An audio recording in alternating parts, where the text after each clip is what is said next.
السلام علیکم ناظرین، میں آپ کا بھائی محمد سعد۔ آج میں آپ کو بتانے والا ہوں فرشتوں کے بارے میں۔ فرشتوں کی دنیا، فرشتے اللہ تعالیٰ کی نورانی مخلوق اصلی شکل و صورت میں دیکھنا انبیاء کرام علیہ الصلاۃ والسلام کے علاوہ کسی اور کے لیے ممکن نہیں۔ یہی وجہ ہے کہ ہمارے ارد گرد لاتعداد فرشتے اپنے کاموں میں مصروف ہیں، مگر ہمیں وہ دکھائی نہیں دیتے۔ اگر وہ انسانی شکل اختیار کر کے ہمارے سامنے آئیں تو پھر انہیں دیکھنا ممکن ہے۔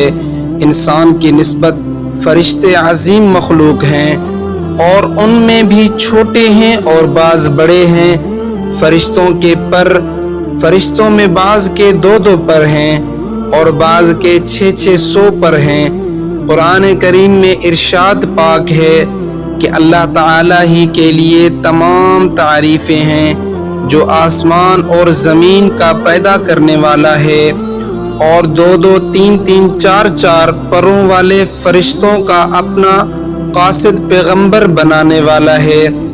بعض روایات کے مطابق جبرائیل امین علیہ السلام کے 600 پر دیکھے گئے ہیں اور ہر پر نے آسمان کو گھیر رکھا تھا۔ ان کے پروں سے مختلف رنگ اور قیمتی موتی بکھر رہے تھے۔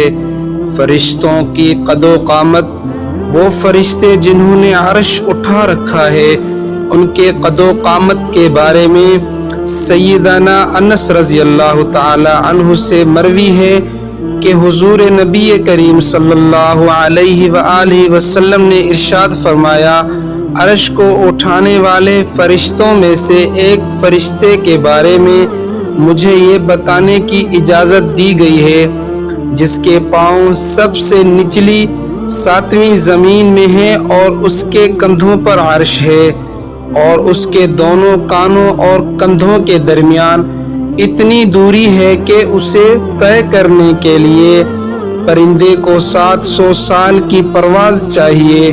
وہ فرشتے اور جہاں بھی ہو، فرشتوں کی ضروریات۔ اللہ تعالیٰ نے فرشتوں میں شادی بیاہ کی حاجت نہیں رکھی ہے، اس طرح انہیں کھانے پینے سے بھی بے نیاز کر دیا ہے۔ اس کی وضاحت قرآن مجید میں مذکور سیدنا ابراہیم علیہ السلام کے اس واقعے سے ہوتی ہے جس میں ہے کہ ابراہیم علیہ السلام کے پاس فرشتے آئے تو آپ علیہ السلام ان کے لیے فوراً گوشت لے کر آئے، مگر انہوں نے اسے تناول نہیں کیا۔ اللہ تعالیٰ نے فرشتوں کو بیماری، سستی، کاہلی، دکھ، تکلیف، تھکاوٹ اور اکتاہٹ وغیرہ سے محفوظ رکھا ہے۔ وہ دن رات فقط اللہ کی اطاعت میں اپنے کاموں میں مصروف رہتے ہیں۔ قرآن مجید میں بیان ہوا کہ آسمانوں اور زمین میں جو کچھ ہے اسے اللہ کا ہے اور جتنے اس کے پاس فرشتے ہیں وہ اس کی عبادت سے نہ سرکشی کرتے ہیں اور پر آسمانوں میں رہتے ہیں جو صرف اللہ کے حکم سے مختلف کاموں کے لیے زمین پر اترتے ہیں اور پھر واپس آسمان پر چلے جاتے ہیں۔ قرآن مجید میں ایک اور مقام پر خود فرشتوں کی یہ بات مذکور ہے، ہم تیرے رب کے حکم کے بغیر نہیں اترتے۔ فرشتوں کی تعداد کتنی ہے اس کے بارے میں کوئی تفصیل نہیں ملتی، کیونکہ اللہ تعالیٰ کا فرمان ہے، تیرے رب کے لشکروں کو اس کے سوا اور کوئی نہیں جانتا۔ بعض احادیث سے معلوم ہوتا ہے کہ فرشتوں کی تعداد بہت زیادہ ہے، بلکہ اندازہ ہوتا ہے کہ انسانوں اور جنوں سے بھی ان کی تعداد زیادہ ہے۔ سیدنا ابو ذر رضی اللہ عنہ سے روایت ہے کہ اللہ کے رسول صلی اللہ علیہ وسلم نے فرمایا، آسمانوں میں کہیں 4 انگلیاں جگہ بھی ایسی نہیں جہاں کوئی نہ کوئی فرشتہ سجدہ ریز نہ ہو۔ سیدنا عبداللہ بن مسعود رضی اللہ عنہ سے مروی ہے کہ اللہ کے رسول صلی اللہ علیہ وآلہ وسلم نے فرمایا، قیامت کے روز جہنم کو اس حال میں لایا جائے گا کہ اس کی 70 لگام میں ہوں گی اور ہر لگام کے ساتھ 70,000 فرشتے ہوں گے جو اسے کھینچ کر لا رہے ہوں گے۔ فرشتوں کی ایک اہم خاصیت یہ بھی ہے کہ وہ اللہ تعالیٰ کے حکم سے اپنی شکل و صورت کے علاوہ کوئی اور صورت بھی اختیار کر سکتے ہیں۔ یہ صورت کسی ایسے انسان کی بھی ہو سکتی ہے جسے دیکھنے والے پہچان لیں۔ انسانوں کے علاوہ کسی اور جاندار کی صورت اختیار کرنے کی فرشتوں کو طاقت ہے یا نہیں، اس کے بارے میں قرآن و سنت میں کوئی صراحت یا ذکر نہیں ملتا۔ البتہ ان کی انسانی شکل و اختیار کرنے کے واقعات ضرور ملتے ہیں جن سے یہ اندازہ ہوتا ہے کہ فرشتے اللہ تعالیٰ کے حکم سے دیگر شکلیں بھی اختیار کر سکتے ہیں۔ سیدنا ابراہیم علیہ السلام کے پاس فرشتے انسانی شکل میں آئے اور ابراہیم علیہ السلام نے ان فرشتوں کو پہچان نہ پائے۔ پھر فرشتوں کو بتانے پر آپ علیہ السلام کو معلوم ہوا کہ یہ انسان نہیں ہیں بلکہ فرشتے ہیں۔ سیدہ مریم علیہ السلام کے پاس جبرائیل امین علیہ السلام انسانی شکل میں تشریف لائے تھے اور جبرائیل امین علیہ السلام سوائے 2 مرتبہ کے ہر مرتبہ نبی کریم صلی اللہ علیہ وسلم کے پاس انسانی شکل میں تشریف لاتے تھے۔ فرشتوں کی طاقت اللہ تعالیٰ نے فرشتوں کو انسانوں اور جنوں سے کئی گنا زیادہ قوت و طاقت عطا کر رکھی ہے۔ حضور نبی صلی اللہ علیہ وسلم نے جب طائف کے مقام پر وہاں کے لوگوں کو اسلام کی دعوت پیش کی تو آپ صلی اللہ علیہ وسلم پر وہاں کے لوگوں نے ظلم و جبر کی انتہا کر دی اور حضور نبی کریم صلی اللہ علیہ وآلہ وسلم کو لہو لہان کر دیا۔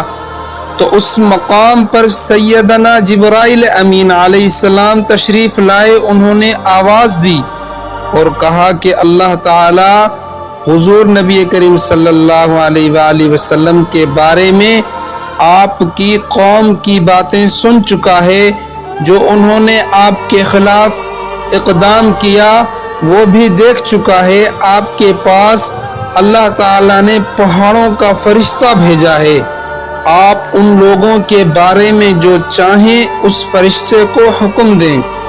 اس کے بعد پہاڑوں کا فرشتہ مخاطب ہوا، اس نے حضور نبی کریم صلی اللہ علیہ وآلہ وسلم کو سلام کیا، پھر عرض کی اے اللہ کے رسول، آپ جو حکم دیں گے میں اسی کی تعمیل کروں گا۔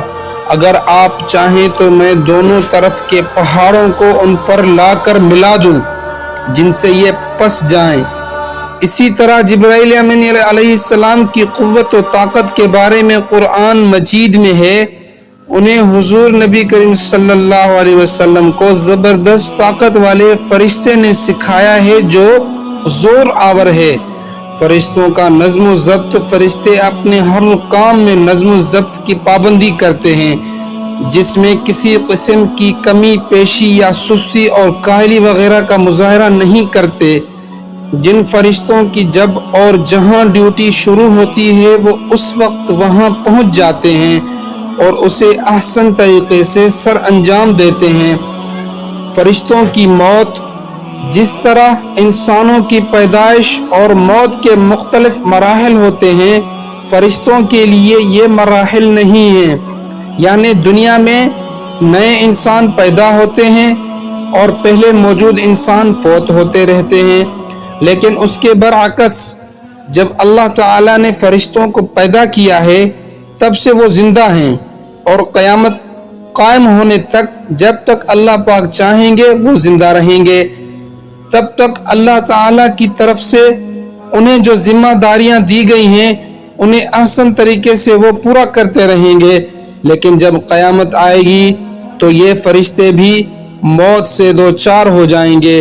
پھر ایک ایسا وقت آئے گا جب کائنات میں اللہ تعالیٰ کے علاوہ کوئی چیز زندہ نہیں رہے گی۔